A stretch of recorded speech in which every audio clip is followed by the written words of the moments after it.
खेळा रे पोरांनो, ball bill लागेल मला. अरे फोर फोर फोर. अरे कसं काय फोर तिकडे गेला ना. अरे हे घर आहे की खेळाचं मैदान? काय चाललंय तुमचं? आई बघ ना, मी सचिन झालो आणि मी हरभजन. आज आमची फायनल मॅच आहे. आणि ही मॅच मी जिंकणार. अरे बघू वा. बघू आधी बॉल टाक. बरं आहे, बरं आहे. खेळा.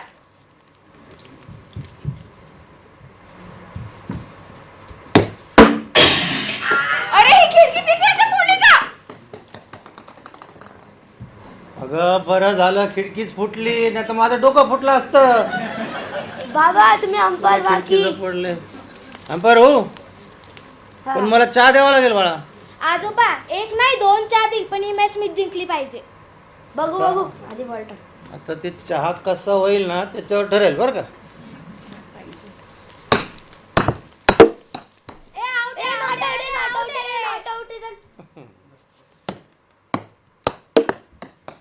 ए नॉट आउट आहे, नॉट आउट आहे, नॉट आउट आहे. चहा आला सुनबाई. पण तसंच केला. बरं, not बरं. ए चल मला नाही वेळ खेळायचं. झाला, चहाची तलब लागली होती.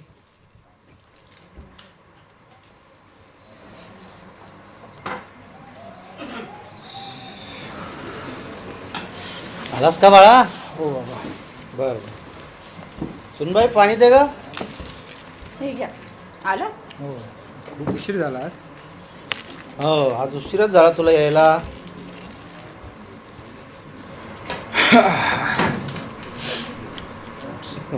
बाबा हां काय सांगू,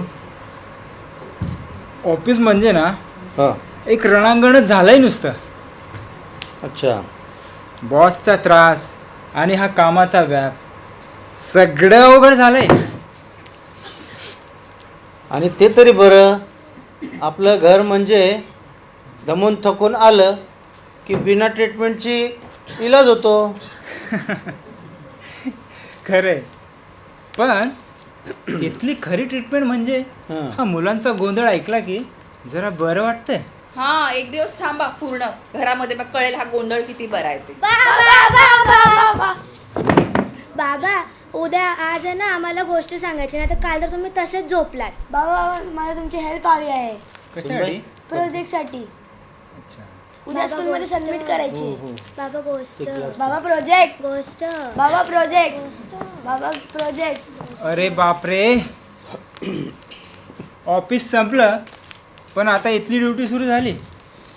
हो पण लक्षात ठेव, घरातली ड्युटी ही प्रामाणिकपणे पार पडली पाहिजे. कारण आपल्या मुलांच्या डोळ्यातला आनंद हीच आपली खरी संपत्ती आहे. हो बाबा. बाबा गोष्ट बाबा प्रोजेक्ट. गोष्ट अहो ऐकलत का? काय ग? ते आपल्या शेजारचे आम्ही आणि त्यांची मिसेस म्हणे अमेरिकेला शिफ्ट झाले. हो का? हो हो बोलत होते ते शिफ्ट होणार आहे, हो. पण इतक्या लवकर शिफ्ट होतील वाटलं नव्हतं. आई त्यांचं इथे घर असून ते अमेरिकाला का शिफ्ट झाले? अरे बाळा त्यांना तिकडे चांगली कामाची संधी मिळाली असेल म्हणून शिफ्ट झाले असतील. बाबा इथे नाही मिळत कामाची चांगली संधी. बाळा मिळतात ना, पण काही जणांना आपल्या देशापेक्षा बाहेरच्या देशात काम करून राहण्यात जास्त आनंद मिळतो. हो बरोबर आहे, तुझं म्हणणं बरोबर आहे.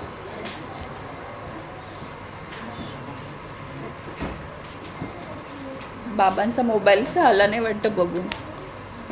आता तुमचं बोलणं चाललंय, मोबाईल पण बघतो थोडासा. आणि मला वाटतं ते ते अमेरिकेला गेलेत ना, ते त्यांच्या आईवडिलांना घेऊन गेले का? नाही ना, काय करणार, सोसायटीमध्ये तीच चर्चा सुरू होती.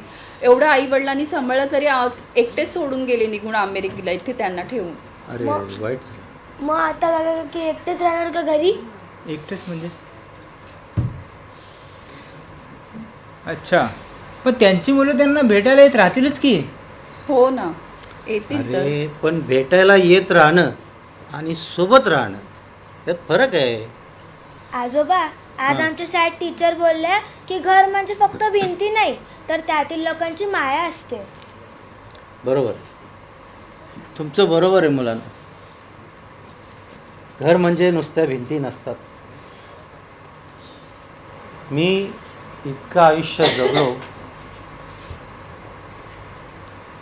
पण खरं सुख मला तेव्हाच मिळालं जेव्हा मी माझ्या कुटुंबासोबत एकत्र कुटुंबात एक साथ एकत्र जवळ राहत होतो. हो, तुम्ही म्हणता ते खरंच बाबा. सगळे सोबत असल्याने घराला घर पण येतं. बरोबर.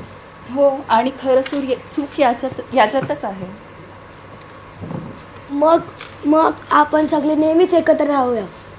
मग वचन द्या, कोणीही वेगळं राहणार नाही. काय विचार करतोस?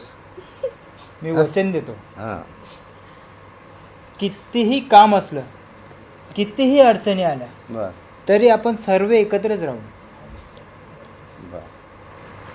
आणि हा, मला पण एक वचन द्या, आपण सगळ्यांनी किमान एकदा तरी असंच मिळून एकत्र बसून गप्पा मारायच्या रोज. आणि माझ्यासोबत क्रिकेट सुद्धा खेळायचं. हो हो. आणि फिरायला पण घेऊन जायचं. वा, तुमचं आता ठरलंच आहे. तर मी पण वचन देतो, पण आता इथून पुढं मी जे सांगेल ते गप गुमान ऐकायचं. हा, आणि जेव्हा मी मागेल तेव्हा मला चहा द्यायचा. नक्की. बघा, हे आहे खरं सुख. हसण्यातलं, मायेतलं, एकत्र कुटुंबातलं. पहिली वेळ पण लवकर. हट ना.